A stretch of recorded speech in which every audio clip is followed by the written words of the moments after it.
What's up, squad? It's your Squid, aka the Anxious Squid. What's up, squad? It's your Squid. What's up, squad? It's your Squid. What's up, squad? It's your Squid, aka the Anxious Squid. What's up, squad? It's your Squid, aka the Anxious Squid. What's up, squad? It's your Squid. What's up, squad? It's your Squid, aka the Anxious Squid. What's up, squad? It's your Squid, aka the Anxious Squid here at Anxious Squid Production. What's up, squad? It's your Squid, aka the Anxious Squid. What's up, squad? It's your Squid, aka the Anxious Squid. What's up, squad? It's your Squid, aka the Anxious Squid. What's up, squad? It's your Squid, aka the Anxious Squid. I'm not sure which intro I'm going to use because I've said what's up, squad? It's your Squid about 16 times today. What's up, squad? It's your Squid, aka the Anxious Squid here at Anxious Squid Productions. Got a nice video for you today. Couldn't decide what I would do to begin it off with, so you got like 6 or 7 welcomes. We're at the falls today. So this is a walk that would have been taken a very long time ago, obviously not with the cement and the bridges and all the architecture and stuff, but in the 16th century, early 16th century, this area was colonised by the Iroquois, or you know, founded by the Iroquois, 6 nations, and then in 1678, fairly certain I got that year right, this plaque will be able to let me know. In 1678 to 1679, near this spot stood Father Louis Hennepin. He was a French monk, and the 6 nations, the Seneca guys, who had made friends with him, decided they'd give him the fright of his life and show him this awesome waterfall, right? I'm not sure the order I'm going to show you in, but I've got a whole bunch of fun facts for you about the waterfall. And about the water itself, and about the people that have lived nearby, and how the water's had an effect on humanity over the years and whatnot. So stick with me and we'll go through all of that. But I thought I'd give you the walk down from Hennepin Point, and then you can see as the water comes across there.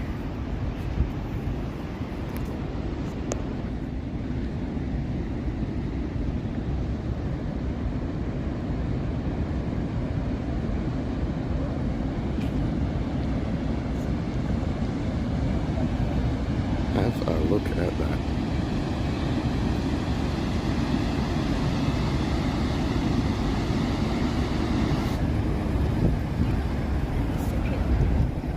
These were all covered up for COVID. I'm happy to see them out and open again. That's really cool.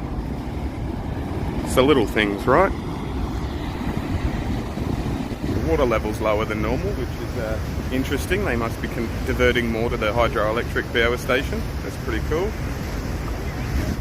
As always, I have my little cheat sheet just here to tell you some fun facts, so you don't think they're just off the top of my head. I did Google them and write them down.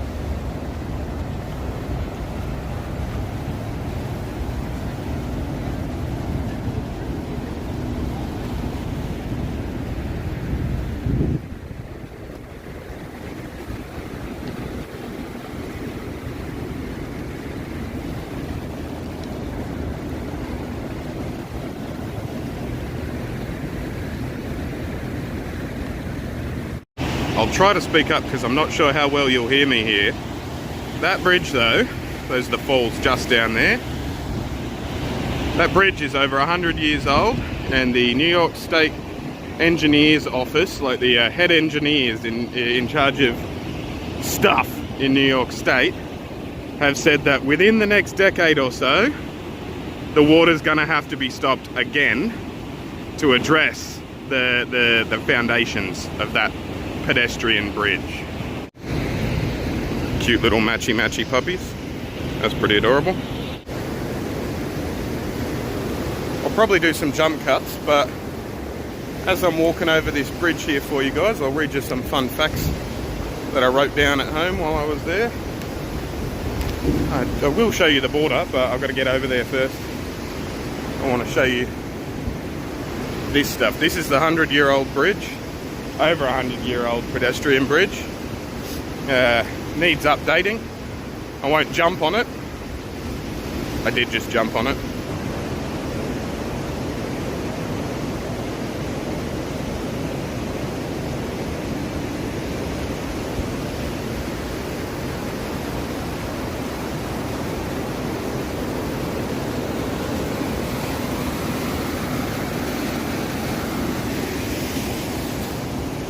that's a perfect example of why they need to be updated. But yeah, let's read some fun facts to you, right? So Niagara Falls is technically, or not technically, depending on how you look at it, the second largest waterfall on planet Earth. A lot of people will tell you that technically it's the third or 300 and something largest waterfall in the world because of Victoria Falls, which is taller and wider in Zimbabwe, and because of a place called, let me see, it's Iguaza, not sure how to pronounce it, but Iguaza, sort of like iguana, I presume. The Iguaza Falls, which are on the border of Brazil and Argentina, they're, again, from a higher height and they have a greater width. However, the Iguaza Falls are a collection of about 280 different waterfalls in the same sort of, I think archipelago is the right word, but I could be wrong, in the same area. Just like Niagara Falls is 3 waterfalls, as I said, the Iguaza Falls are 280 something. So I'm not counting them because they're a bunch of tiny little falls, like, working together to create themselves as a bigger one. And Victoria Falls is roughly twice as tall, as I said, as Niagara Falls, and it's about 500 meters wider, about half a kilometer wider. However, the kicker for me is the volume of water, right? So Victoria Falls has the largest sheet of water to the naked eye that goes over a cliff face, right? And the Iguaza Falls have the largest vertically to the naked eye as well, because it's a collection of a bunch of different streams working together from top to bottom. However, Niagara Falls itself, I wrote the number down, yeah, 700,000 gallons of water. 700,000 gallons of water fall over per second. That's more than double of any other waterfall. So in terms of actual volume of water, Niagara Falls is the biggest. In terms of widest waterfall, it's the third or fourth or second. I can't remember, I didn't write it down. It's not the first. In terms of height, it's not the first. But I'm talking volume of water. Volume of water, it's the biggest waterfall on Earth.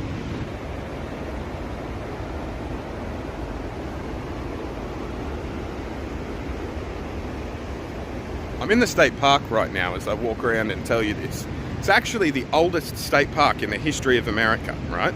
It's the local environmentalists for hundreds of years now have wanted the falls to be protected and wanted the surrounding areas to be protected to prevent things like Love Canal from happening ever again. And a lot of them were trying to prevent it happening ever in the first place. I'll do a video on Love Canal eventually, but yeah, I'll leave a link in the description if you want to have a look at that in the time, like for the time being, you know? Personally, I think at this time of year, this part of the falls, or this part of the state park coming down to the falls, is the most beautiful part. There's leaves everywhere, forming a beautiful little detritus on the ground, and the varying colours, I don't even need to talk about it, you can see them yourself, right? Let's have a walk down to Bridal Falls. I've spoken about her on the channel before, but the first person over the falls in a barrel was a woman named Annie Edison Taylor. And the funniest part of that story for me is the fact that she was a widow, right? Which is not funny in and of itself, but she was remarried to this other dude, and the other dude was not a pleasant husband, her second husband. And so she was quoted before she went over the falls as saying, if she dies, if she lives, she'll have enough money to support herself and she won't have to be remarried. And if she dies, at least she won't have to be with her husband anymore. And yeah, she lived. Unfortunately for her, it wasn't as fruitful an endeavour as she had hoped. And she did live out her later years as a destitute woman, to be honest, because she didn't keep up the money, if that makes sense. She got a bit of a windfall, but she didn't get the amount that she had hoped.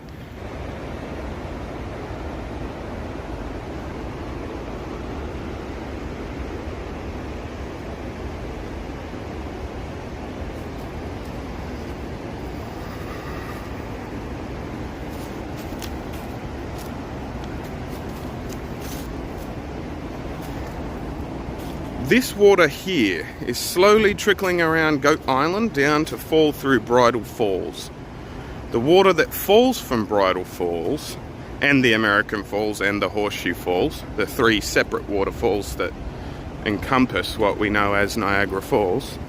It takes about 15 hours to get from here, that bit of water down there that we're looking at, about 15 hours from there to the Atlantic Ocean, which I can't tell you off the top of my head, but during the edit I'll Google, is this distance away from here.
Okay, so I'm about here, right? I'll put a circle on that map because I can't see myself and coordinate. I'd be a horrible weather girl. I'm about here on the map. The walk we just did, if you ever come here, that beautiful walk we just did, is this way.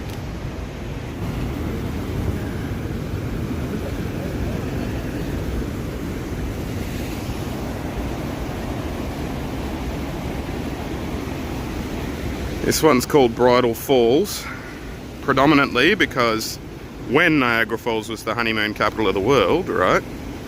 Which some would say it still is, others would not. The bride and groom would stand there and you could take a photo from over here and it would be a fucking amazing shot, as I'm sure you can like work out from there. Anyway, as I said, that's the Bridal Falls. I'll walk you over to the American Falls just because we're here and I can, right? We are currently on Goat Island, which I think is interesting because that's what the island in the middle of Sydney Harbour is called as well. I wonder if they're both named after a goat island in Britain. Who knows? Let me know in the comments section if you can. Have a look at that. The sun's coming out as well to give us a show, which is nice. Sorry, man.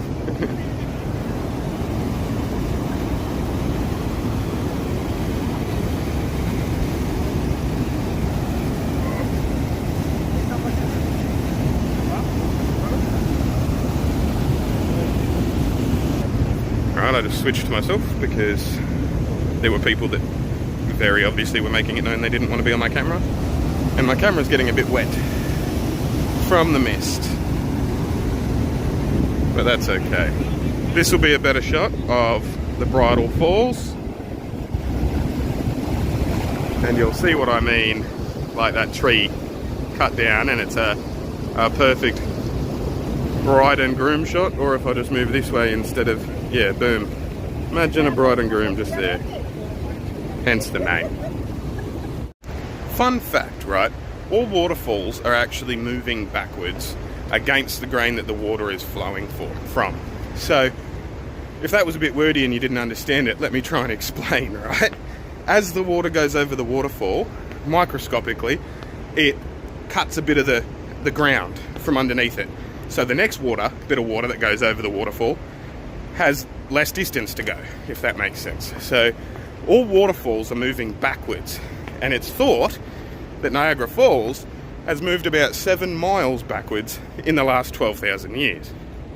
That up there is a Nikola Tesla statue, and I will explain to you why that's there now.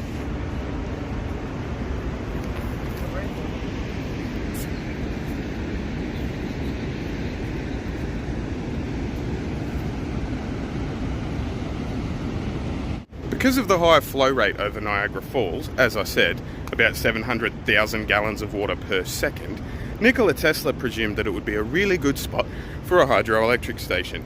And he was right?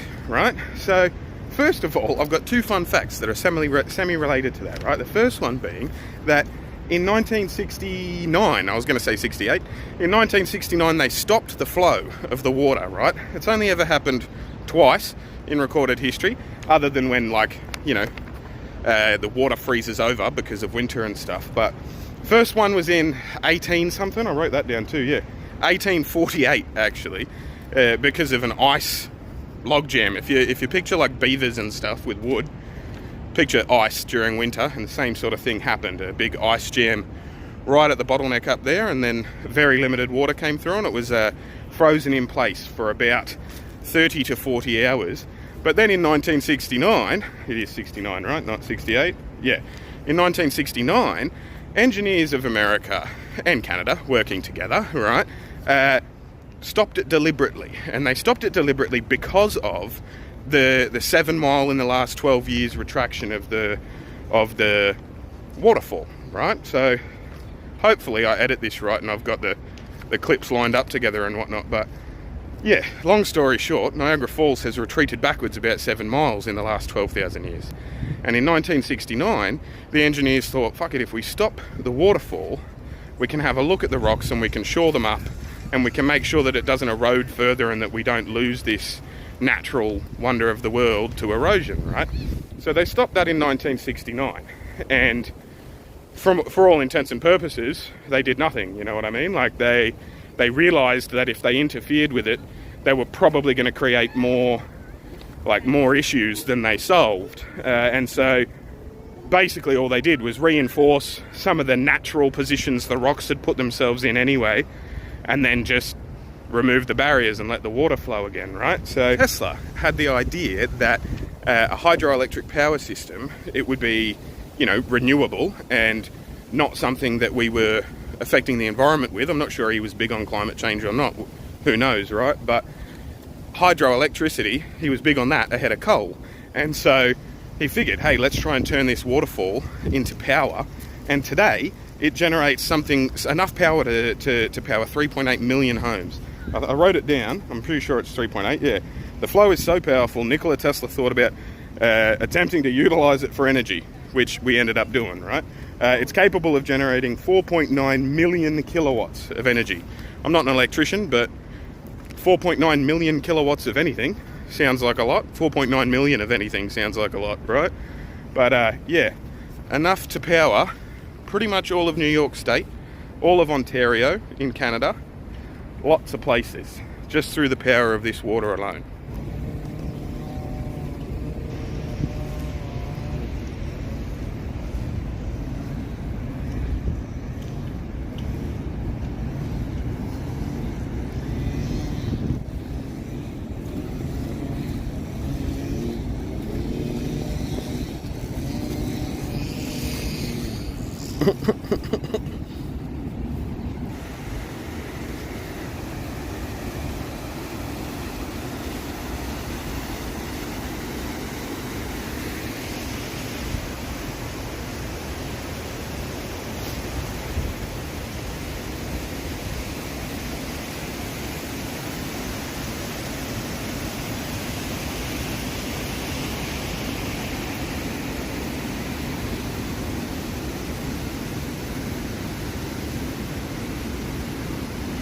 So I'm on Three Sisters Island right now.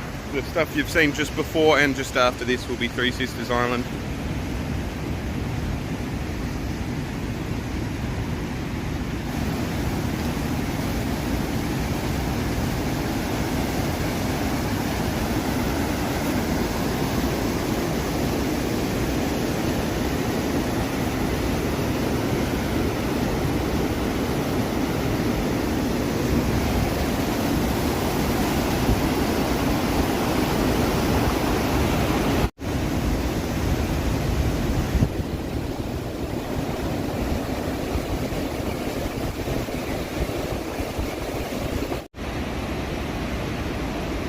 Nah.